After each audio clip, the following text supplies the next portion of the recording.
All right, y'all. Welcome back to another market breakdown where I'm helping you better navigate through the market so you can make smarter decisions on this trading week. So right now we are looking at US dollar DXY.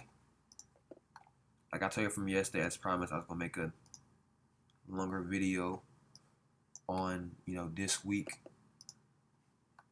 So uh,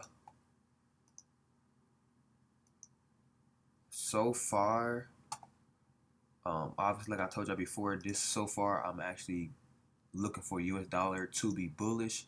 Now let's put some things into perspective. So let's go to the weekly real quick. So if we look at this from a weekly standpoint, right, we can see here that we've been in this transition phase, right, and then also we have like this monthly order block right here that's standing right here. So we have this low taken out followed by a monthly order block. Uh, so if we can see and just kind of give you an idea of how I'm seeing that. So from a monthly standpoint, right, if we look at this from a monthly standpoint, we can see how price for the last down candle on this month here, on the month of January, took out this low, and then followed by this, we had this close here. So this low was a fail low, right? And then making a higher high, and now we had this retest. So this is what I consider a order block, right? So let's bring this back down.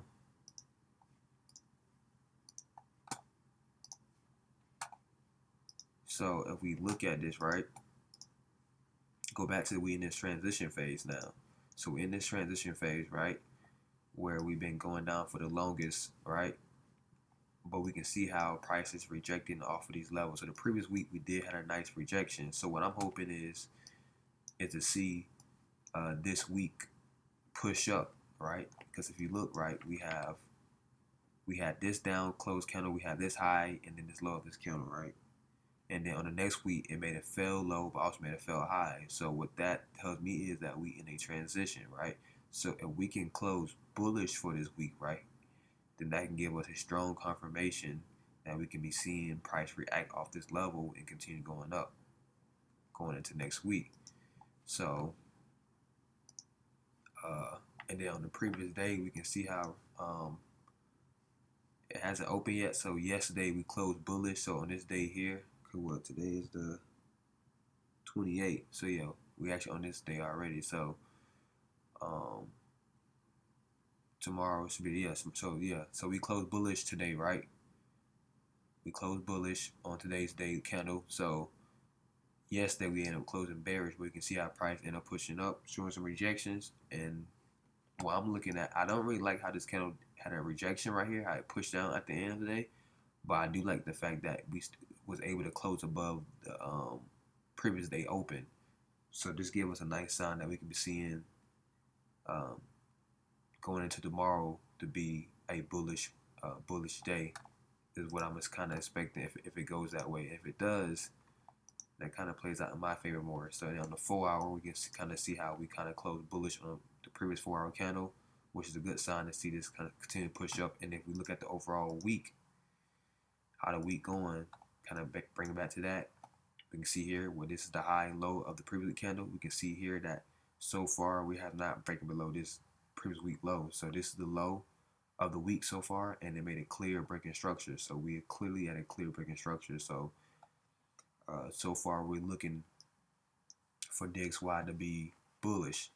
So what that means for pairs like EU, I'm expecting EU to be bearish. So EU is the opposite of US dollar. So I expect EU to be bearish, to be pushing out. I'm not gonna really go into in depth of EU, but I'm overall expecting EU to be bearish for the week. So you can see here we got a nice break, clear breaking structure right underneath this zone right here. So and then we close bearish 4 hours. So we're gonna kind of see how this go. And then on UJ, I expect UJ to overall be bullish.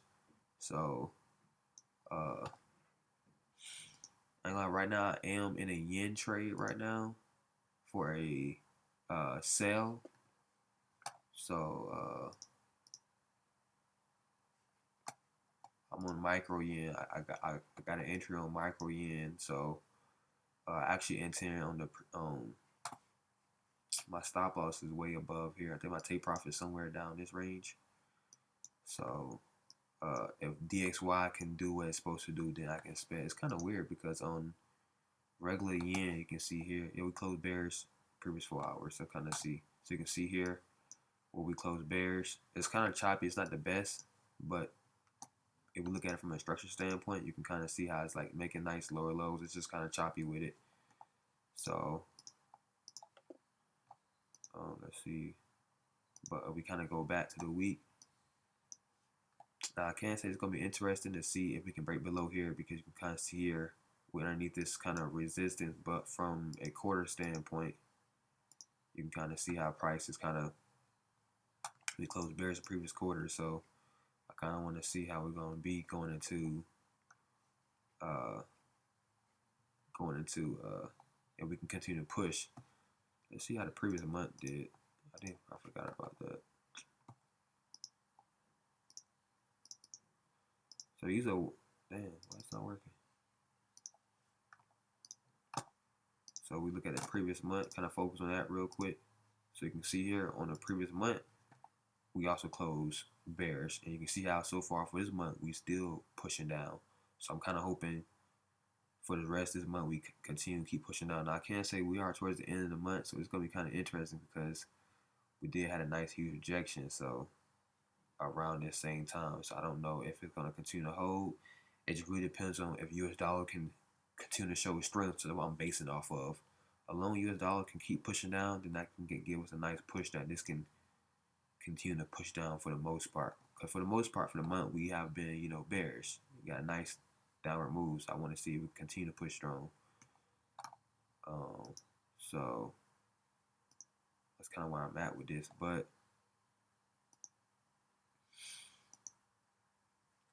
let's see. Bring this back to regular. So we kind of go back to where I'm at with this for the week. But I mean, if I do take a loss, I'm not really tripping too much about it because I got proper risk management. So,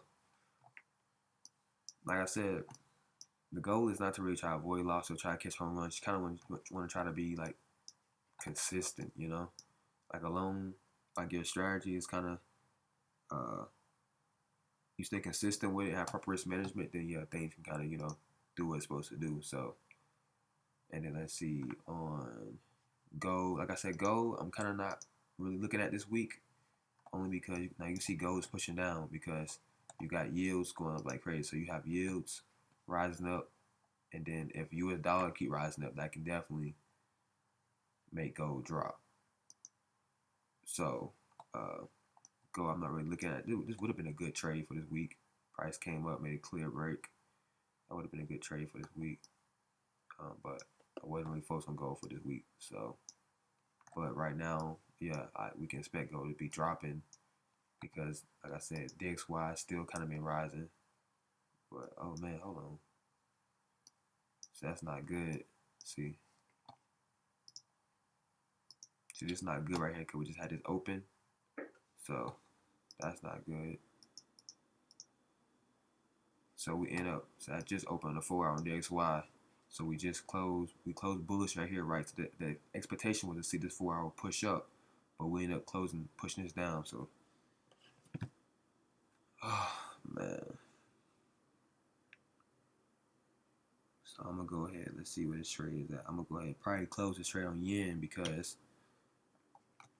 like I told y'all before, yesterday I was really want to see how it's gonna close, but I don't like how we got this rejection. Now we could just be pushing down a little bit. We did close bullish. We could be. I'm gonna let it ride out. We could be pushing down just a little bit, and then seeing price push back up. But I can't say I don't like how we got this gap right here. That's usually not a good sign for the XY, especially an open gap, and then it can kind of push down. So yeah, I don't really like that. I'm just be honest. And then we kind of still within like this overall really range where it can push back down. So indecisive on this one right here, and then we kind of here with it. So yeah, hold on. Let me see where I'm at. Yeah, I'ma just let's see. Yeah, see, I'm still solid though. It really depends on what DXY I do. But when I see stuff like this, I don't be liking stuff like this because the previous 4 hour, yeah, I don't like stuff like that. So just gotta see. But I mean, we'll see. I might just let it ride out. Like I said, this should be a push down and push back up if it is. But at the same time, you know, let's see. We've been every time we come around here, really up top. Every time we come up top, we really kind of push down. So it could be just testing this low one more time. To be honest, could be testing this low, but then I kind of I feel like this low already been tested already. I guess I just gotta see, ride it out. Ride it out. Yeah, I mean this is the low, so it might be just pushing down more in this range again because it already made a nice clear breaking structure. So unless it's want to pull back down here and then make another breaking structure, but I guess we'll just see. We'll just see how it goes because it can keep pushing down. So, uh, but yeah, gold. I'm gonna just kind of wait on. Let's see what oil did. So oil kind of raised back up a little bit for this week so far. So that's not good. But other than that, I only got one trade open for this week so far, and that's yen. So other than that, that's my market breakdown for this week. The VIX been cooling down, so that's pretty good. It lets you know that fears kind of cool down the markets. So that's kind of good for like stocks and everything. So S&P been going crazy. But I'm really watching, like I said, I'm watching yields. I'm watching oil heavy, and I'm watching the VIX too. But especially oil and yields, just kind of see because that can change, and we still haven't, made a really full decision yet um, with Iran. So they still got that whole thing going on. But other than that, I will see you on next market breakdown.